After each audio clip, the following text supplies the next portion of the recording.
சற்று முன் கிடைக்கப்பெற்ற மிக மிக முக்கியமான செய்தி ஒன்று வெளியாகியிருக்கு.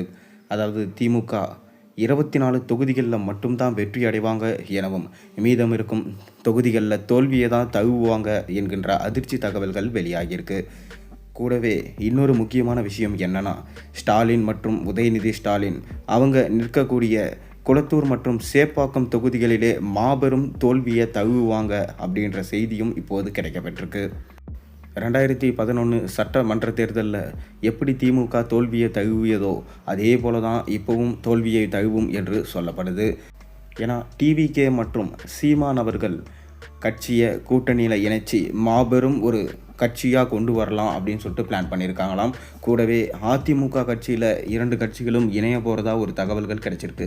இந்த தகவல் அஃபிஷியலாக டிசம்பர் மாதம் வெளியிடலாம் என சொல்லப்படுது. இது வரைக்கும் பார்த்திங்கன்னா ஸ்டாலின் வெற்றி அடைந்ததற்கு காரணம் அவர் மட்டும் கிடையாது. அவருடைய கட்சியில் இருக்கும், அதாவது திமுகவில் இருக்கும் 13 கூட்டணி கட்சிகள் தான் காரணம் என்று சொல்லப்படுது. கூட்டணி கட்சிகள் இல்லை என்றால் திமுக கண்டிப்பாக இந்த அளவுக்கு வெற்றியை பெற்றிருக்காது, டெபாசிட் கூட வாங்கி இருக்காது என்று தான் சொல்லப்பட்டு வருது. அதனால் எடப்பாடி பழனிசாமி பார்த்திங்கன்னா அவரோட தலைமையில் இருக்கிற அதிமுகவில் கூட்டணி சரியில்லை. அதனால தான் அவரால் வெற்றி வாய்ப்புகளை பறிக்க முடியல. இப்போ கரெக்டாக டிவிகே மற்றும் சீமான் 2 பேருடைய கட்சியையும் அதிமுகவோட இணைச்சி கூட்டணி அமைக்க போகிறதா ஒரு சின்ன தகவல்கள் கிடைச்சிருக்கு. இதன் மூலமாக திமுகவுடைய வெற்றி வாய்ப்பை பறிக்க போகிறாங்க. எப்படி எதிர்க்கட்சி அந்தஸ்து கூட இயக்க போகிறாரு ஸ்டாலின். முக்கியமாக சொல்லணும்னா தமிழ்நாட்டில் பாதுகாப்பு இல்லை, பெண்களுக்கு சுத்தமாக பாதுகாப்பு இல்லாத சூழ்நிலையாக ஏற்பட்டிருக்கு. மேலும் அவங்க சொன்ன 425க்கு மேலே இருக்கிற வாக்குறுதியில் ஒரு சில வாக்குறுதியை மட்டும்தான் நிறைவேற்றினாங்க, மீதம் இருக்கும் வாக்குறுதிகளை நிறைவேற்றலை.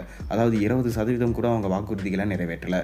தற்போது ஓரணியில் ஸ்டாலின் என்று தொடர்ந்து வீடு வீடாக சென்று அவங்களுடைய பேரணியை நடத்திட்டு வராங்க. மக்கள் அனைவரும் கேட்க வேண்டும், நீங்கள் சொன்ன வாக்குறுதிகளை நிறைவேற்றினீங்களா, அதற்கான ஒரு அட்டவணையை போட்டு எங்களிடம் காமிங்க அப்படின்னு சொல்லிட்டு மக்கள் கேள்வி கேட்க வேண்டும் என எடப்பாடி பழனிசாமி அவர்களே பிரச்சாரத்தில் சொல்லியிருந்தார். தமிழகத்தை காப்போம், மக்களை மீட்போம் என தொடர்ந்து பேரணியை நடத்திட்டு வராரு. அதில் தான் எடப்பாடி பழனிசாமி சொல்லியிருந்தார், கண்டிப்பாக இந்த முறை திமுக என்பது வெற்றி வாய்ப்பு பெற முடியாது, அவங்களோட சொந்த தொகுதிகளிலே அவங்க 2 பேரும் தோல்வியை தழுவுவாங்க என சொல்லியிருக்காரு. மேலும் ஸ்டாலின் அவர்கள் 24 தொகுதிகளில் தான் ஜெயிப்பாரா இல்லை வேறு நிறைய தொகுதிகளில் ஜெயிப்பாரான்றதை நீங்கள் கீழே கருத்துக்களை சொல்லுங்கள்.